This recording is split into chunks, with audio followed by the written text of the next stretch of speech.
Dalam membangun sebuah presentasi yang efektif, kamu tentunya harus memiliki kemampuan untuk mengkomunikasikan ide-ide dengan jelas dan memikat hati para audiens. Untuk itu, yuk kita belajar bersama-sama mengenai bagaimana membangun sebuah presentasi yang efektif. Simak video berikut ini ya.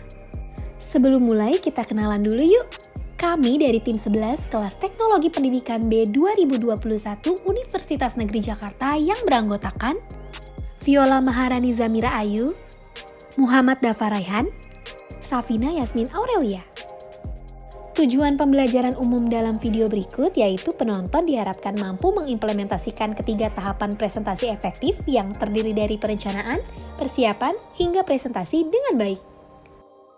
Tujuan pembelajaran khususnya yaitu mampu menyusun perencanaan media presentasi dengan tepat, mengidentifikasi persiapan apa saja yang harus dilakukan untuk presentasi dengan tepat, dan melakukan presentasi akhir dengan tepat.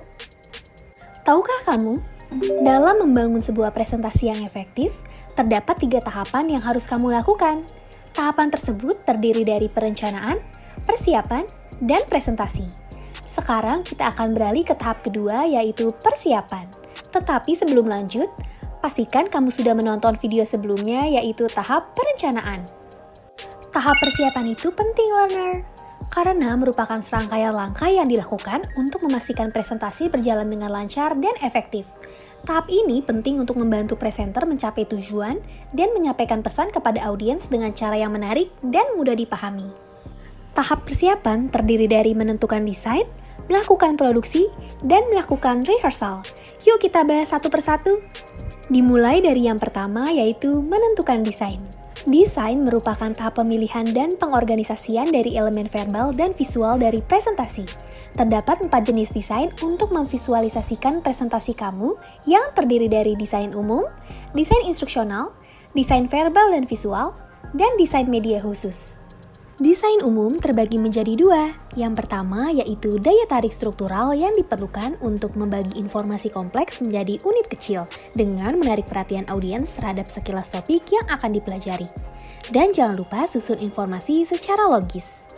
Yang kedua, daya tarik pribadi dengan menyampaikan tujuan pada awal presentasi serta membuat audiens merasa terlibat dalam presentasi. Selanjutnya yaitu desain instruksional yang terdiri dari perhatian, persepsi, dan memori. Dalam menarik perhatian audiens, kamu perlu yang pertama merangsang perhatiannya melalui sebuah perubahan yang menarik, seperti fakta mengejutkan atau cerita yang menginspirasi. Kedua, pastikan konten presentasi mudah dimengerti dan relevan sesuai dengan kebutuhan serta minat audiens.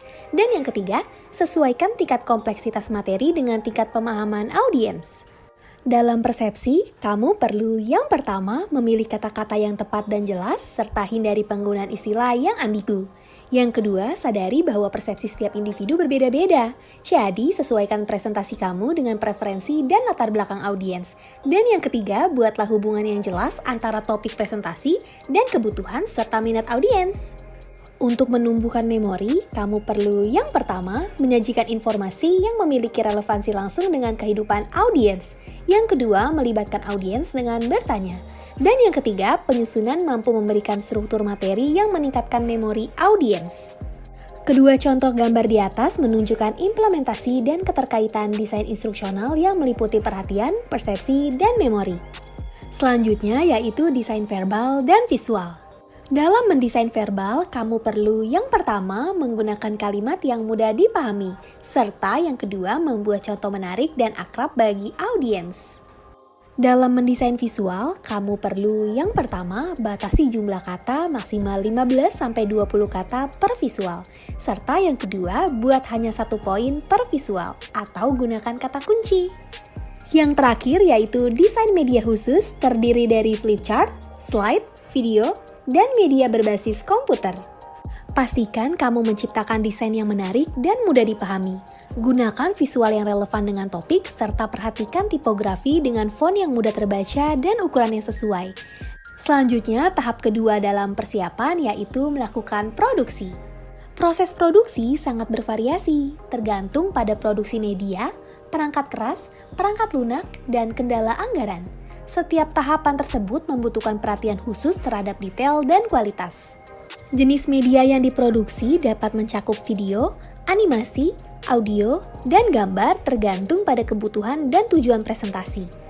Perangkat keras yang digunakan dalam produksi presentasi dapat mencakup komputer, kamera, dan mikrofon yang dibutuhkan untuk merekam, mengedit, dan menyusun materi presentasi.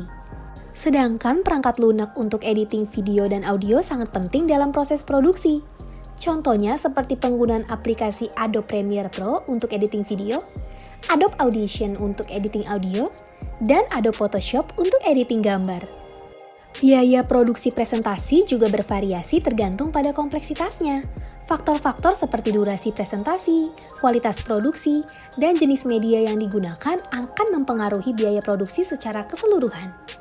Tahap produksi melibatkan penciptaan media presentasi menarik dan informatif yang mencakup kelancaran presentasi dengan memastikan kompatibilitas perangkat keras dan lunak yang digunakan. Selain itu, pengelolaan anggaran juga penting untuk mencapai hasil optimal dalam proses produksi presentasi. Setelah memproduksi, yang terakhir adalah melakukan latihan atau rehearsal yang memberikan kesempatan untuk mencoba dan memeriksa semua aspek presentasi. Untuk membuat latihan kamu realistis, diperlukan: pertama, sertakan semua bahan yang kamu rencanakan untuk digunakan dalam presentasi. Kedua, lakukan latihan presentasi.